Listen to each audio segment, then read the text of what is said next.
வணக்கம்.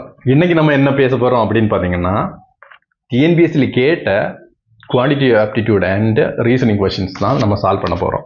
ஒரு 25 questions solve பண்ண போகிறேன். இப்போ நீங்கள் பார்த்தீங்கன்னா, திருக்குறளில் 2 குறள் ரொம்ப முக்கியமான குறளாக நம்ம பார்க்குறோம். சுழன்றும் ஏற்பின்னது உலகம், அதனால் உழவே தலை, உழன்றும் உழவே தலை அப்படிம்பாங்க. அதாவது உழவு தொழில் தான் எல்லாத்துக்கும் முதன்மையான தொழில். மற்ற தொழில்கள் நிறைய நம்ம இந்த பூமியில் இருந்தாலும் உழவு தொழில் தலைமையான தொழில் அப்படின்னு சொல்கிறாரு. உழுவார் உலகத்தாருக்கு ஆணியை தெட்டாது எழுவாரே எல்லாம் பொறுத்து அப்படிம்பாரு. அதாவது உலகத்தாருக்கு ஆணியா இருக்கிறவங்க வந்து உழவு தொழில் தான் செய்கிறவங்க அப்படின்னு சொல்றாரு. உழுதுண்டு வாழ்வாரே வாழ்வார், மற்ற எல்லாரும் தொழுதுண்டு பின் செல்வார் அப்படின்னு சொல்றாரு. உழவு தொழில் செய்து வாழ்பவர் வாழ்றாங்களாம். மற்ற தொழில் செய்கிறவங்க இல்லை மற்ற எல்லாருமே அந்த உழவு தொழில் செய்கிறவங்களை நம்பி தான் இருக்காங்க அப்படின்னு சொல்றாங்க. பலகுடையும் தன் குடை கீழ் காண்பார் அப்படின்னு சொல்றாரு. அழகுடை நீடலவர், அதாவது உழவு தொழில் செய்கிறவங்களுக்கு கீழே தான் பல நன்மைகள் செய்கிற அரசர்களா இருக்கலாம். அவங்களோட குடை கீழ் கூட இந்த உழவு தொழில் செய்கிறவங்களுக்கு குடைக்கு கீழே தான் வருது அப்படின்னு சொல்றாரு. அவ்வளவு முக்கியமான தொழிலா திருவள்ளுவரை தான் பார்க்குறாரு. இன்னொரு முக்கியமான விஷயம் என்ன அப்படின்னு பார்த்தீங்கன்னா, இளமென்று அசை இல்லேன்னு அசை, அதாவது சும்மா இருக்கிறவங்கள சொல்ல சோம்பேறிகளை சொல்றாரு. இளமென்று அசை இருப்பாரை காணின் நிலமென்னும் நல்லால் நகும் அப்படின்னு சொல்றாரு. அப்படின்னா நிலமாகிய நல்லவங்க இருக்காங்கல்ல, பூமி தாய், இவங்க வந்து பார்த்து சிரிப்பாங்களாம். இல்லை அப்படின்னு சொல்லிட்டு சோம்பேறியா இருக்கிறவங்களுக்கு, வறுமையிலும் சோம்பேறியா இருக்கிறவங்க வந்து நிலம் என்னும் பூமி தாய் வந்து பார்த்து சிரிப்பாங்களாம். இது உழவு அப்படிங்கிற அதிகாரத்தில் இருக்கிற 5 முக்கியமான குறள் நான் உங்களுக்கு எக்ஸ்பிளைன் பண்ணியிருக்கேன். இப்போ ஆப்டிடியூட் கொஷின்ஸ் நம்ம சால்வ் பண்ணலாம். ஃபர்ஸ்ட் கொஷின்ஸ் நம்ம அப்படின்னு பார்த்தீங்கன்னா, அதாவது எக்ஸ் ஒய் இசட், அதாவது 3 பேர் இருக்காங்க. இந்த 3 பேரும் இவங்க வந்து 5 நாளில் அந்த வேலையை முடிப்பாங்க. ஒரு வேலையை இவங்க வந்து 6 நாளில் வேலை முடிப்பாங்க. இவர் வந்து 10 நாளில் முடிப்பார். இவர் 10 நாளில், இவர் வந்து 6 நாளில், இவர் 5 நாளில் முடிப்பார் அப்படின்னு சொல்றாங்க. ஸோ இந்த மாதிரி கொஸ்டின்ஸ் வரும். இவங்க 3 பேரை சேர்ந்து எத்தனை நாளில் முடிப்பாங்க அப்படின்னு கேட்டிருக்காங்க. அப்போ அப்படி முடிக்கும் போது இவங்களுக்கான சேலரி எவ்வளவு கொடுக்குறாங்கன்னா 28,000 சேலரி கொடுக்குறாங்க. ஸோ இப்போ நீங்க பார்க்க வேண்டியது என்னன்னா, இது எப்படி சால்வ் பண்ணணும் அப்படின்னு. எல்சிஎம் பார்த்தீங்கன்னா இந்த நம்பர் இதான் பிக்கஸ்ட் நம்பர். ஸோ எல்சிஎம் பார்த்தீங்கன்னா, ஸோ 10 வந்து 5ல் போகும், ஆனால் 6ல் போகாது. ஸோ 10, 20, 30 நம்பர் வச்சிங்கன்னா 6 5s are 30, 5 6 are 30, 3 10s are 30. இப்போ பார்த்தீங்கன்னா 6 5 11, 3 14. ஸோ ஒரு நாள் இவங்க பண்ற ஒர்க் பார்த்தீங்கன்னா 14. இவங்க 3 பேரும் சேர்ந்து 14 ஒர்க் ஒரு நாள் பண்றாங்க. ஸோ இவங்களோட சேலரி எப்படி கால்குலேட் பண்ணலாம் அப்படின்னு பார்த்தீங்கன்னா, 28,000. ஸோ இவங்களோட ஒர்க் எப்படின்னா 14 ஒர்க் ஒரு நாளைக்கு பண்றாங்க. 6 ஒர்க்கு எக்ஸோடது. இதை நீங்க கட் பண்ணீங்கன்னா 2,000. ஸோ இவர் தான் கம்மியான நாளில் முடிக்கிறார். அதனால இவரோட சேலரி பார்த்தீங்கன்னா 12,000.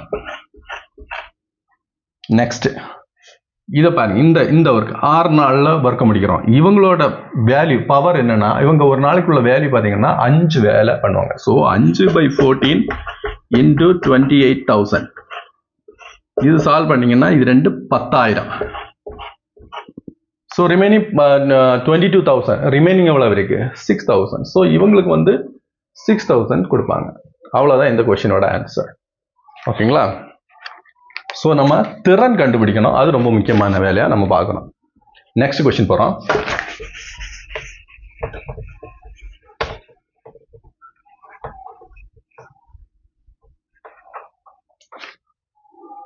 நெக்ஸ்ட் கொஸ்டின் பார்த்தீங்கன்னா, ஒரு மேன் இருக்காங்க. மேன், விமன், பாய். மேன், விமன், பாய். இங்க பாத்தீங்கன்னா இவங்க வந்து 5 நாள்ல வேலை முடிக்கிறாங்க. இவர் வந்து 10 நாள்ல வேலை முடிக்கிறாங்க. இவர் வந்து 20 நாள்ல வேலை முடிக்கிறாங்க. சரிங்களா? ஸோ இப்போ ஒரு நாள்ல அந்த வேலையை முடிக்கணும்னா எத்தனை, அதாவது மென் உமன், இந்த ஒரு உமன் கூட எத்தனை பாய் சேர்ந்தாங்கன்னா ஒரு நாள்ல அந்த வேலை முடிக்கலாம் அப்படிங்கிறதான் கொஸ்டின். ஸோ இப்போ நம்ம எல்சிஎம் பார்க்கும்போது இந்த நம்பர் பார்க்கலாம் 20.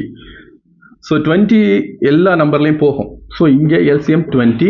So 5 4s are 20, 2 10s are 20, 1 10s are 20. So டோட்டலாக பார்த்தீங்கன்னா ஒரு நாள் இவங்களோட ஒர்க்கு வந்து பார்த்தீங்கன்னா இவர் வந்து 4 ஒர்க் பண்ணுவார், இவர் வந்து 2 ஒர்க்கு, இவங்க வந்து 1 ஒர்க்கு. ஸோ ஒரு நாள் ஒர்க்கை பார்த்தீங்கன்னா இவங்க 2 பேருமே சேர்த்து 6. ஸோ 20ல் 6 ஒர்க்கு 20 ஒர்க்கு பண்ணணும் ஒரு நாளில். மொத்தம் 20 ஒர்க்கு ஒரு நாளில் பண்ணோம்னா 20 ஒர்க்கும் பண்ணணும். அப்போ 20 ஒர்க் பண்ணணும்னா இவங்க 2 பேரும் கண்டிப்பாக 6 ஒர்க்ஸ் தான் பண்ணி முடிப்பாங்க. அப்போ ரிமைனிங் வந்து இந்த பாய்ஸ் செக்ஷன் தான் முடிக்கணும், பாய்ஸ் தான் முடிக்கணும். இப்போ பாய்ஸ் அவங்களோட ஒரு திறன் பார்த்தீங்கன்னா 1 தான். அப்போ எத்தனை பாய்ஸ் வேணும்? 14 பாய்ஸ் வேணும். இந்த 14 பாய்ஸ் தான் ஆன்சர். ஸோ எப்படின்னா 4 இந்த மேனோட ஒர்க் 4, விமனோட ஒர்க் 2, பாய் 14 பேர் சேர்ந்து ஒர்க் பண்ணாதான் 20 ஒர்க்கு கம்ப்ளீட் ஆகும். இதுதான் இந்த கொஸ்டினோட ஆன்சர். நெக்ஸ்ட் கொஸ்டின் போவோம்.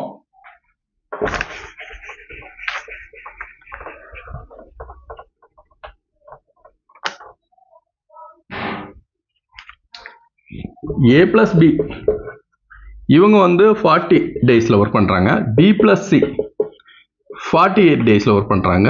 A plus C 60 டேஸில் ஒர்க் பண்ணுறாங்க. ஓகேங்களா? ஸோ இந்த ப்ராப்ளத்துலேயும் நம்ம என்ன பார்க்குறோம்? எல்சிஎம் பார்க்குறோம். ஸோ இதுக்கு எல்சிஎம் பார்க்கும்போது 60 இந்த 2 டேபிள்லையும் போகாது. 120 இதோட அடுத்த நம்பர் 120 இந்த 2 நம்பர்லையும் போகாது. நெக்ஸ்ட் 180 இந்த 2 நம்பர்லையும் போகாது.